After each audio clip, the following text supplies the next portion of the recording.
નમસ્કાર, આપ જોઈ રહ્યા છો સ્પાર્ક ટુડે ન્યૂઝ. પોદાર સ્કૂલમાં વિદ્યાર્થીઓ વચ્ચે ન જેવી બાબતે ઝપાઝપી સીસીટીવીમાં WWE જેવી ફાઇટિંગ કરતા હોય તેવી હરકતો જોવા મળી હતી અને એક વિદ્યાર્થીએ અન્ય વિદ્યાર્થીને ચપ્પુ બતાવ્યું હોય તેવો આરોપ લગાવવામાં આવ્યો હતો, પરંતુ પોલીસ તપાસમાં આ આરોપ ખોટો સાબિત થયો છે. વાઘોડિયા તાલુકામાં આવેલ પોદાર ઇન્ટરનેશનલ સ્કૂલમાં રિસેસ દરમિયાન ધોરણ 7ના બે વિદ્યાર્થીઓ વચ્ચે બેન્ચ પર બેસવા બાબતે ઝપાઝપી થઈ હતી અને વિદ્યાર્થીઓ દ્વારા ચાકુ બતાવો હોવાનો આરોપ લગાવવામાં આવ્યો હતો. ઘટનાની જાણ થતાં જ પોલીસ ઘટના સ્થળે દોડી ગઈને સીસીટીવી મેળવીને તપાસ હાથ ધરી હતી. પ્રાથમિક માહિતી મુજબ એક વિદ્યાર્થીએ નખથી હુમલો કર્યો અને બીજાએ ચાકુ બતાવ્યાનો આરોપ હતો. આ ઘટનાની જાણ થતાં સ્કૂલમાં ચકચાર મચાઈ જવા પામી હતી અને મામલો વાઘોડિયા પોલીસ મથક સુધી પહોંચ્યો હતો. પોલીસ દ્વારા ઈજાગ્રસ્ત વિદ્યાર્થીના વાલીને બોલાવવામાં આવ્યા હતા અને આગળની તપાસ શરૂ કરી દેવામાં આવી હતી. પોદાર ઇન્ટરનેશનલ સ્કૂલમાં થયેલી ઝપાઝપીના સીસીટીવી ફૂટેજ સામે આવ્યા છે, જે ફૂટેજમાં બંને વિદ્યાર્થીઓ મારામારી કરતા અને બાદમાં WWE જેવી ફાઇટિંગ કરતી હરકતો જોવા મળી હતી. જોકે વિદ્યાર્થી દ્વારા ચપ્પુ બતાવવાનો જે આરોપ હતો એ પાયાવિહોણો સાબિત થયો છે. બીજી તરફ જિલ્લા શિક્ષણ અધિકારી MR પાંડેએ જણાવ્યું હતું કે તપાસના આદેશમાં TPO વિદ્યાર્થીઓને અપાયા છે અને ટીમે સ્કૂલમાં તપાસ શરૂ કરી છે.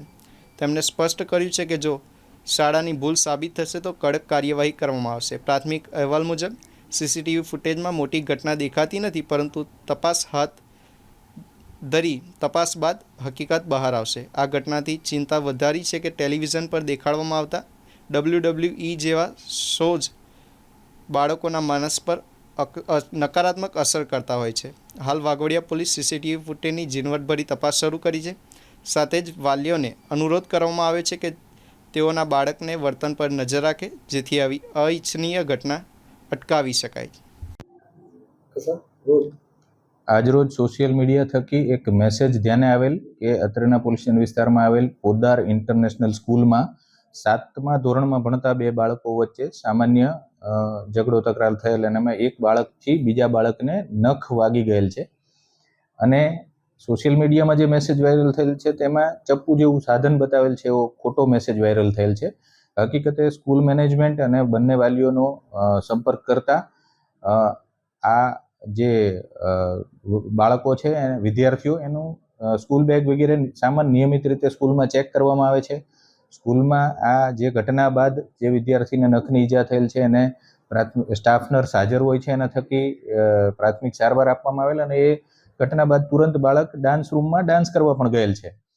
એટલે આ ખોટો મેસેજ વાયરલ થયેલ છે અને સ્કૂલ બેગ નિયમિત ચેક કરવામાં આવે છે અને આ બાબતે પ્રાથમિક તપાસ કરવામાં આવેલ છે. સ્કૂલના સીસીટીવી કેમેરાસ છે એ પણ કાલે ચેક કરવામાં આવનાર છે અને જે આ ચપ્પુ જેવું સાધન છે એ બાબતે તપાસ કરતા સ્કૂલ મેનેજમેન્ટ તરફથી એવું જાણવા મળેલ છે કે બાળક પાસે પ્લાસ્ટિકનું રમકડાનું કોઈ ધારદાર સાધન કે હથિયાર નહીં, પ્લાસ્ટિકનું રમકડું હતું અને એ પણ સ્કૂલ દ્વારા જમા લેવામાં આવેલ છે. છતાં એ બાબતે કાયદેસર તપાસ કરવામાં આવશે અને કંઈ પણ ગુનાહિત જણાશે તો તુરંત કાયદેસર કાર્યવાહી કરવામાં આવશે. સર, હાલ આ જે એના વાલીઓ છે એમના દ્વારા કોઈ ફરિયાદ કરવામાં આવી છે? બંને બાળકોના વાલીઓને સંપર્ક કરી અત્યારે બોલાવવામાં આવેલ છે. બંને બાળકના વાલીઓ અત્યારે કોઈ પણ પ્રકારની પોલીસ ફરિયાદ કે કાર્યવાહી કરવી નથી તેમ જણાવે છે.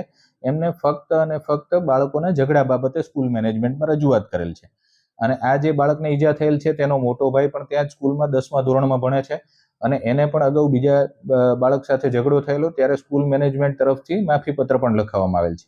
આજે પણ આ ઘટના બાદ જે બાળકથી નખ વાગી ગયેલ છે એના વાલીઓ ત્યાં સ્કૂલમાં જઈ અને માફીપત્ર લખી આપેલ છે.